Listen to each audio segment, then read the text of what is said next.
board members, this is the last of the specific goals that you gave me as we work to achieve those this school year. As you know, the board approved the 4 priority areas of the strategic plan in March at one of our regular meetings. Well, actually, we went through a two reading system there as well. And we're coming back to you tonight with the last part of that required board knowledge for this goal. It doesn't necessarily, tonight you won't vote on it if you run it through 2 readings like you typically would do. But we've actually even exceeded that a little bit. And so I'm just going to go through the slides that we have here and point out to you. Board members, if you have feedback, we'd like it tonight. And yet I want to acknowledge that we'll take the feedback, and if you have questions that need answers or suggesting different things for us, we'll take that back, review it, and come back to you again on the second reading with that. And so when I say that we've exceeded to an extent that which was asked of us, I call your attention to the graphic on the screen, which our great communications and graphic department has done, where they've turned our new strategic plan into a visual. You'll note that the 4 priority areas are around the near the outside circle there, and icons that represent each one of those. And then, of course, we were intending to have our strategic plan go from 24 to 29, which is listed on there as well. I want to be clear that in any of these metrics or measurables that I'm about to share with you, we're considering the base year as 2024. And so there will be a slide later where we don't have the base numbers yet. As a result of that, we haven't put in an improvement number yet, but we will come back to you with that. And so we are working on that at this time. If you wouldn't mind flipping the slide to the next one. As you know, board members, because you have been so involved, and I so appreciate that. I'm sincere when I say that. We did a little tweaking to the mission statement, but you'll note now that the mission statement includes all students for successful careers, lifelong learning, and civic engagement. You may flip the slide. As you know, we worked with DMG Partners, District Management Group, and they do all of their strategic planning work around a theory of action, and that was something this board embraced when they made their original presentation to us before we decided to go with them.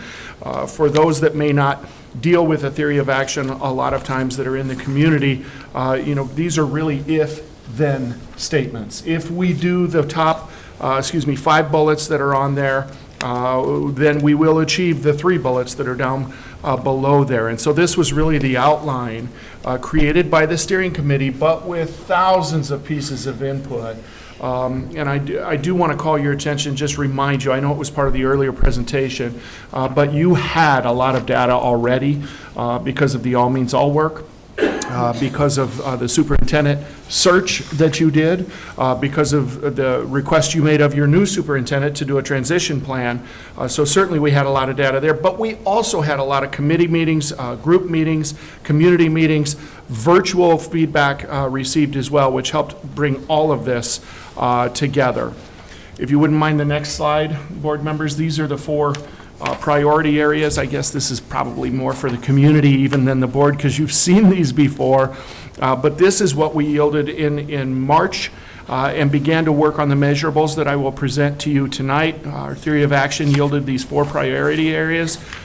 It was interesting to me that the word well-being is on the first and second of these 2 bullets here. These aren't necessarily in a priority order, but noting that, in this time, this season of history in Lincoln Public Schools and in America, that we're really focusing on the well-being of our students, the well-being of our staff as we prepare to yield outcomes.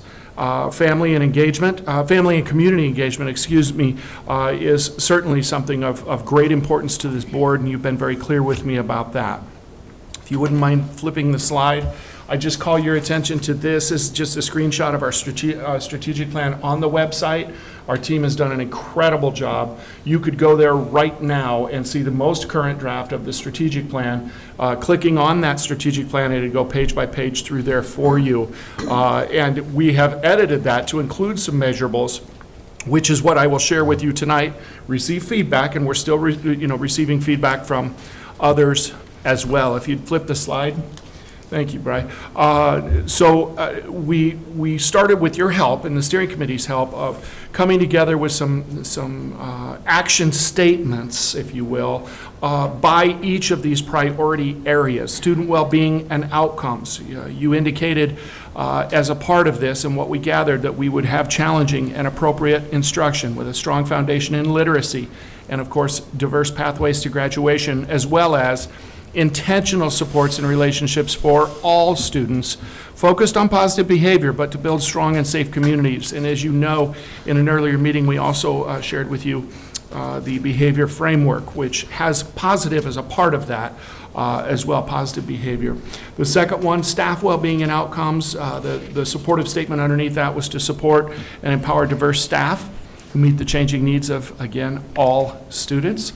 You'll note that we capitalized the word all as we did that each time as a nod to the All Means All action plan, which is blended into this document. The third area, family and community engagement, outreach that welcomes families and community members as partners to support the success of all students, and of course, district systems and operations that continue to direct resources based on student needs. And so if you'd flip the slide one more time, now we're going to those actual measurables. And this is something we shared, excuse me, I shared with administrators, began to share with administrators. We still have more to go there because we have such a big team.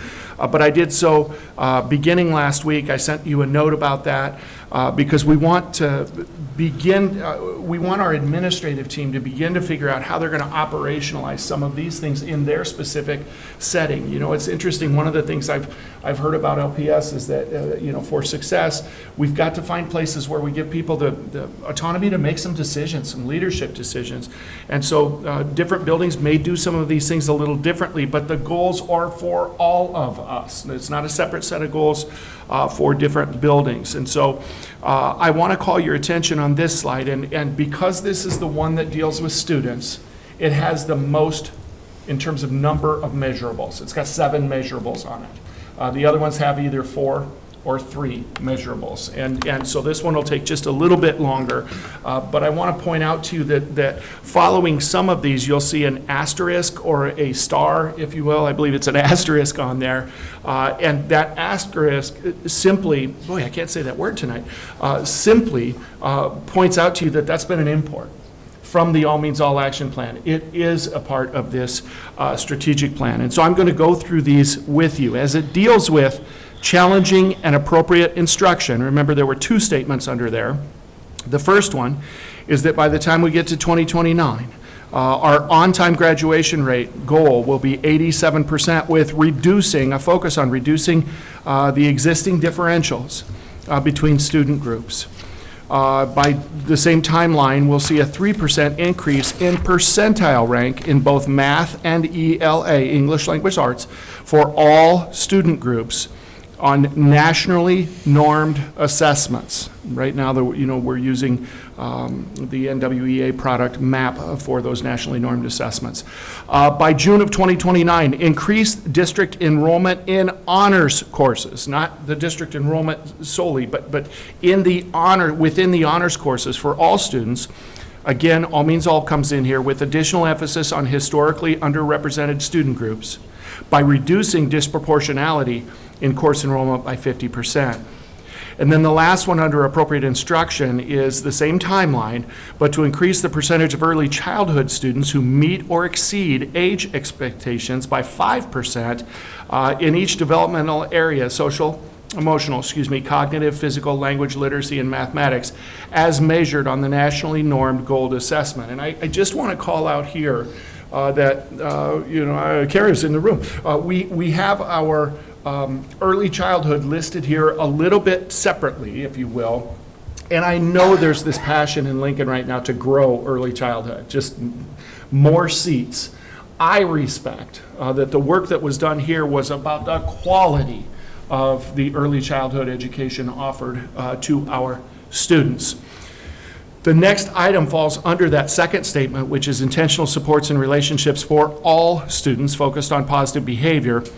The first one, same timeline, to reduce total suspensions for all students by 20%. That again comes from the All Means All plan. Same timeline under the second bullet to reduce suspension disproportionality ratios to 1.2 or less for all student groups. Again, an asterisk there indicating it came from the All Means All plan as we embedded that into the new strategic plan. And then the same timeline on the final bullet on this slide for students who report feeling that they have a sense of belonging in school will increase by 10% from the baseline measure taken in 24. And again, I remind you that 24 is our baseline year for everything in here. And the gaps in positive belonging perception reported by demographic groups will narrow by 5%.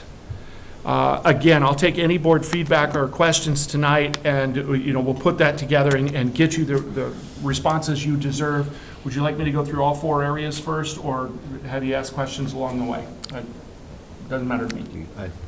I've probably seen more of this than anybody else, so I'll defer to my I've already colleagues. been through presentations, so I'd say go through. go through it. Keep going? Wonderful, thank you.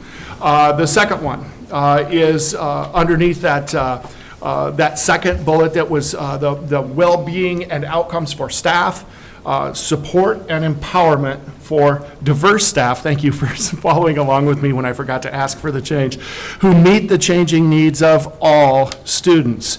You'll note on here one of the items is brought right in from the All Means All plan, which again is the same timeline, increase the percentage of all employee groups from diverse racial and ethnic backgrounds to at least 8.5% of the total staff. June of 29, second bullet, increase the retention rate for LPS certified staff positions by 2%.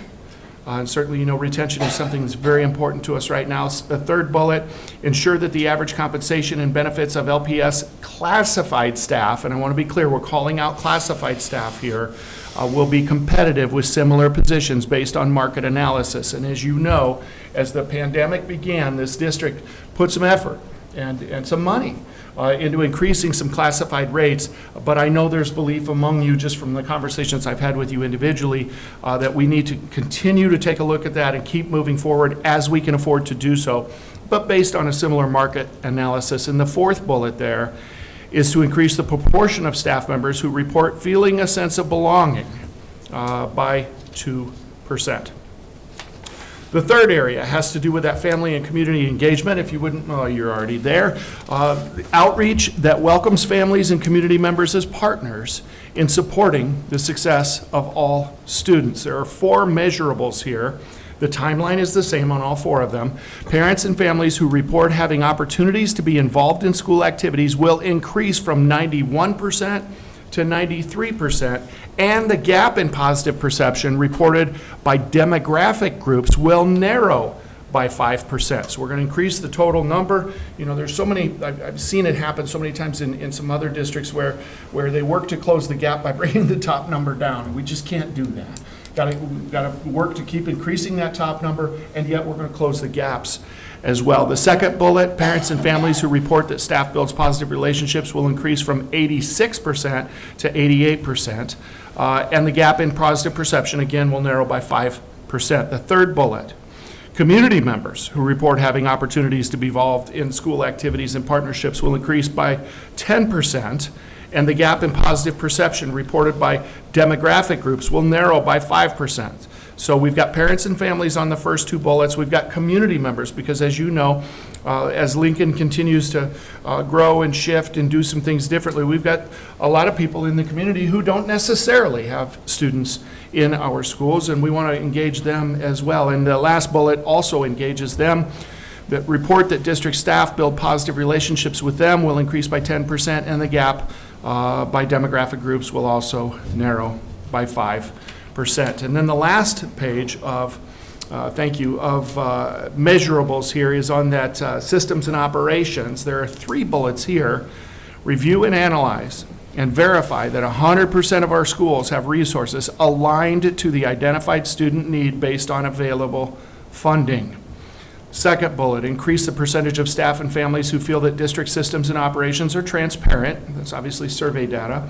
The third one, adopt an updated 10-year facilities and infrastructure plan and identify available resources for that implementation.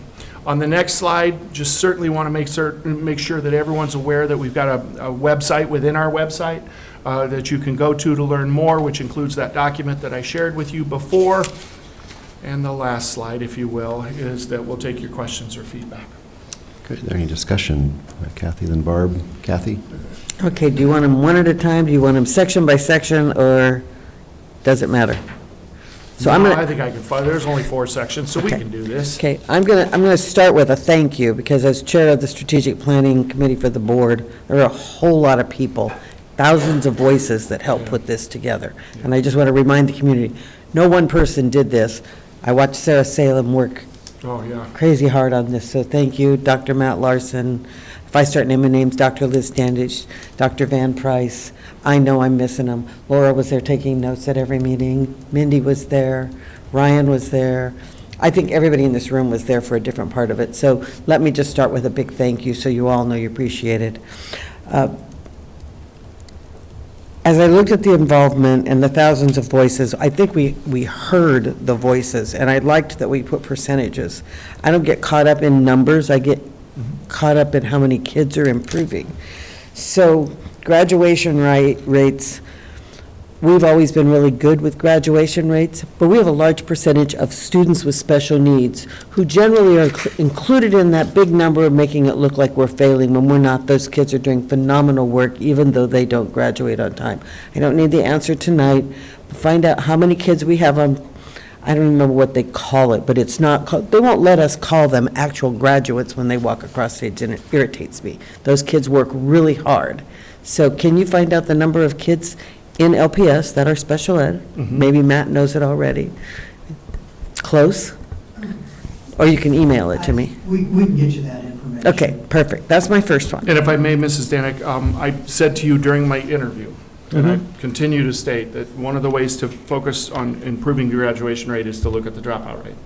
And so we're going to need to pay, that's not related to special education necessarily, but that's how we're going to have to find the students who are not yielding completion and get them there. And so, but I acknowledge what you just said as well. It's just one of the notes I had. Okay. On the staff retention, we've always been very fortunate to have a very dedicated staff. I'm really proud of our staff and that they stay long-term. I know that when I go to the staff celebrations and somebody will stand up and say they've been here longer than I've been out of high school, which is more than half a century.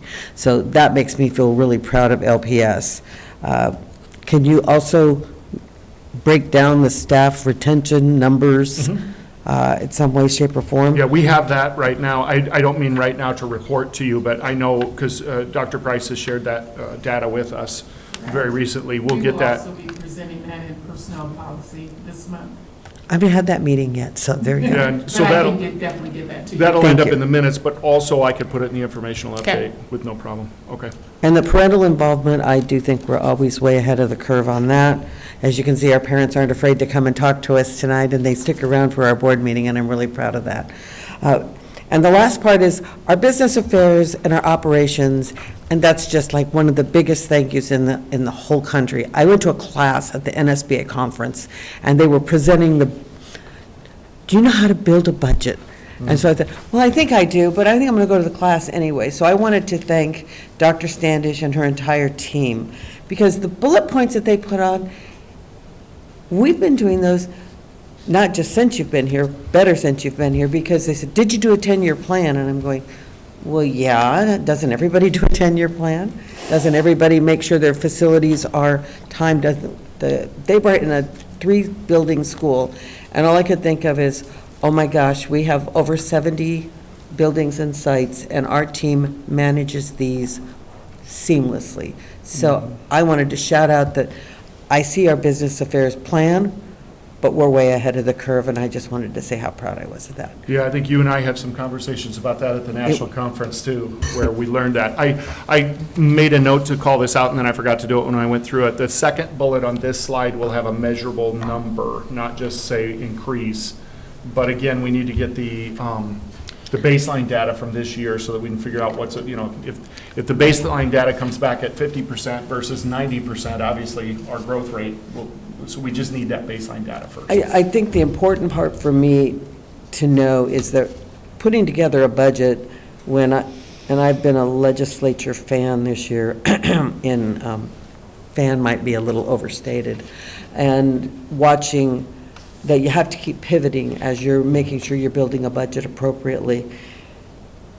And we do it for 43,000 kids, and we do it for 8,000 staff members. And we always are on time and ready to go. And it's the people in this room that, and the people in this district that all wrap themselves around. So the strategic plan has identified where we want to go and how we're going to stay on the same path. But we can't do it without keeping great people. So thank you to the staff and the board and everyone who had a hand in the strategic plan. Matt? In the class of 2022, there were 56 special education students who graduated on what's referred to as an alternative diploma.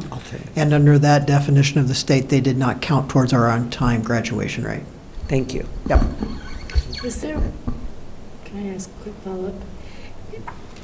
I've asked you this many times, but maybe we could take it back to committee of, is there a way that we could include that in our numbers? Like, I understand that it's not the state-approved numbers, but I find that so, I understand that we are following the NTU rules when we say our on-time graduation rate is this number. When then we know, not everybody knows that there's another number on top of that of students who did all the work, the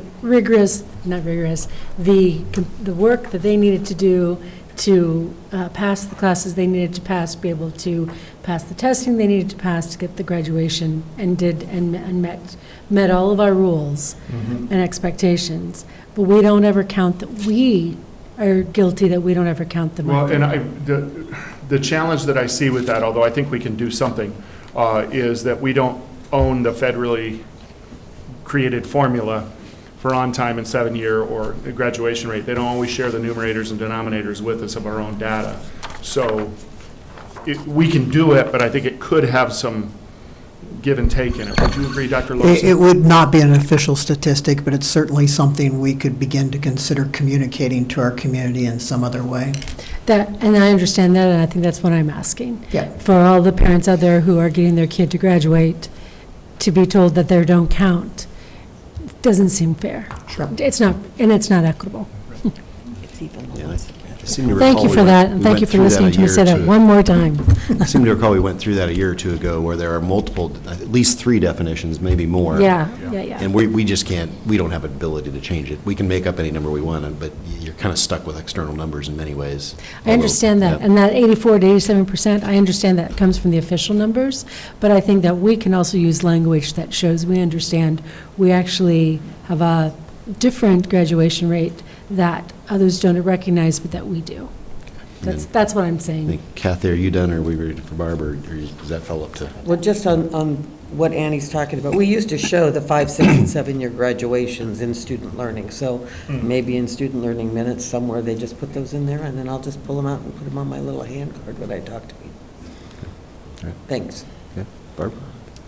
Following up on that particular comments, I hope we don't have data going out that's confusing to the public. So I would caution us on that.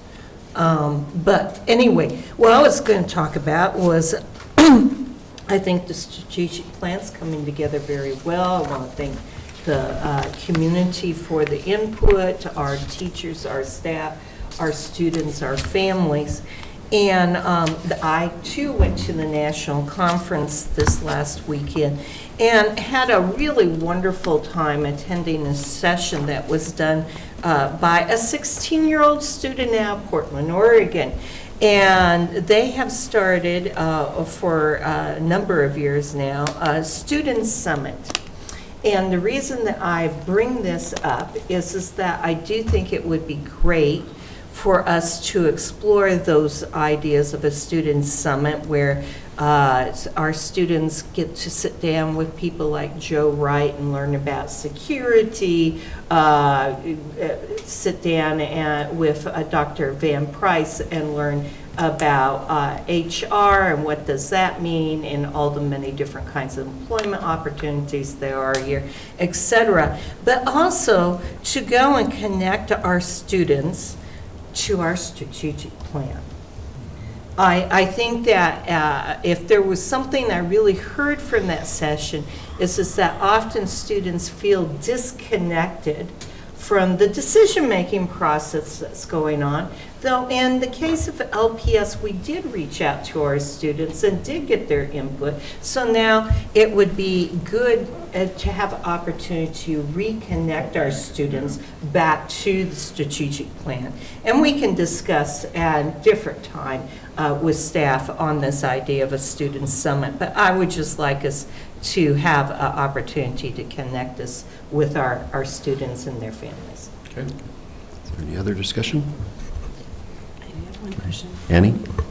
On page 17 of our handout here, for staff well-being and outcomes, could you, so when we say the line there, support and empowerment for diverse staff who meet the changing needs of all students, do we mean our entire staff, correct? Yes. Yes. So is there, to me, it feels like we're lacking some sort of word there for our diverse, when I first read this, my thought was like, are we doing it for our staff of diversity? Are we saying our staff, our diverse staff?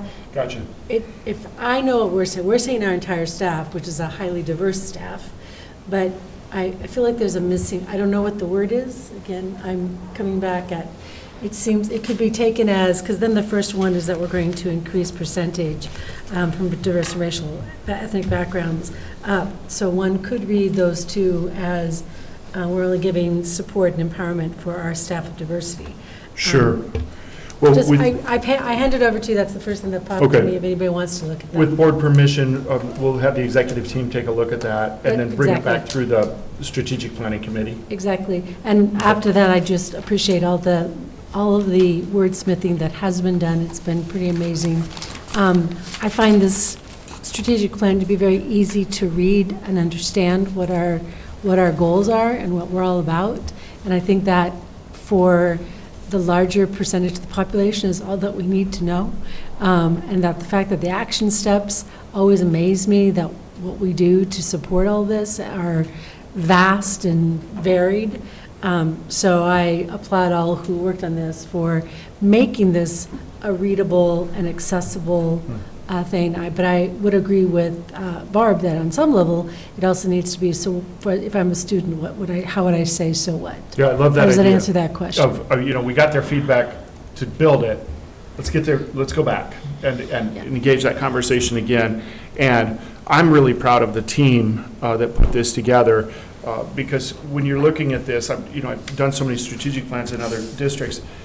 You look for leaders who may not be setting their goals high enough or aren't challenging them. This group is ready to challenge themselves. And we had a lot of questions about pretty stiff goals, but achievable. We want to make certain that we can get there. And I believe we've yielded that work. Okay. This item will come back to us at our next meeting, maybe with an edit or two. Wonderful.